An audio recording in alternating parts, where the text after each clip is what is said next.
चाहिए पटना में दूध गोपाल चाहिए। एक 1 BHK, एक 2 BHK, एक में मैं रहूंगी और एक में जिम करूंगी। ओके दादा?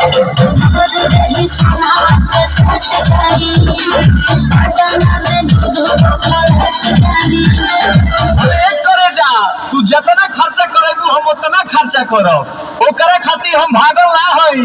आ जदी हमरा के छोड़ के गइलू तो बुझ लीह हम संतोष पागल नहीं। मन बुझे ज्यादा तू चिराई उड़न बाज हो तो बुझ ली हम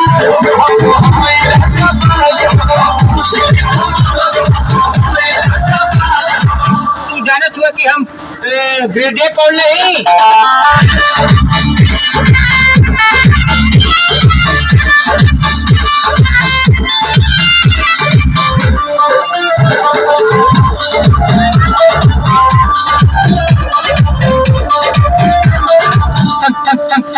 पागल नहीं भला बच्चों हीरो जाना के खर्चा जितना हमसे करही